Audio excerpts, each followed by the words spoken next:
গণভোট নিয়ে ইতিমধ্যে একটা আর্টিফিশিয়াল বিতর্ক রাজনীতির মাঠে ছাড়া হয়েছে, বা এটাকে নিয়ে জল ঘোলাট যেটাকে বলে আর কি, যে গণভোটের পরে নোট অফ ডিসেন্ট ব্যতীত যেগুলো আছে সেগুলো নাকি সরকার বাস্তবায়ন করবে। আচ্ছা দেখুন, গণভোটটা আসলে কখন হয়? যেমন ধরেন, নোট অফ ডিসেন্ট ব্যতীত যে সকল বিষয়ে আমরা সবাই একমত বা ঐক্যমত্যে ছিলাম, এটার জন্য তার ভোটিং দরকার নাই ভাই।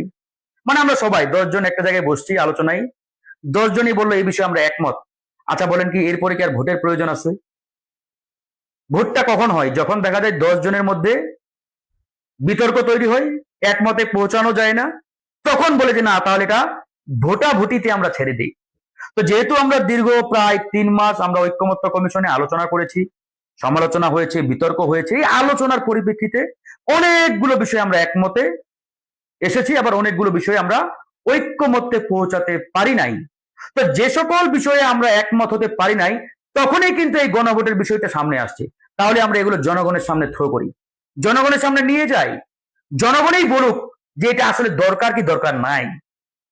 তারই সুবাদে মূলত এই পুরো বিষয়টিকে গণভোটে দেওয়া হয়েছে। গণভোটে দেওয়ার পরে জনগণ তাদের গণরায় দিয়েছে।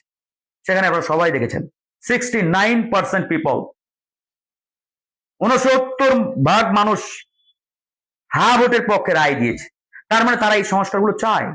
এখন আমরা যদি এখানে আর্টিফিশিয়ালি নানা রকম বিতর্ক নিয়ে আসার চেষ্টা করি, নানাভাবে এটাকে জল ঘোলা করার চেষ্টা করি, তাহলে এর চাইতে দুঃখজনক আর কিছু হবে না। এবং ভবিষ্যৎ পরিণতি আমরা নিজেরাই খাতায় লিখে যাচ্ছি যে কি হবে। সুতরাং ইতিহাস থেকে শিক্ষা নিন, দয়া করে এগুলো করিয়েন না। এই গণবিপ্লব, গণ অভ্যুত্থান অনেক রক্ত ত্যাগের বিনিময়ে আমরা পেয়েছি। এই গণ অভ্যুত্থান আমাদের অনেক কিছু দিয়েছে। বিএনপিকে ক্ষমতায় এনেছে, জামাতকে অবারিত রাজনীতি করার সুযোগ করে দিয়েছে, প্রধান বিরোধী দল বানিয়েছে।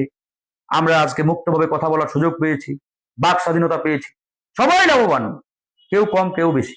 সুতরাং এই গণ অভ্যুত্থানকে তুচ্ছ তাচ্ছিল্য করা, অবজ্ঞা করা, বাইপাস করা, এই ধৃষ্টতা দুঃসাহস দেখায়েন না।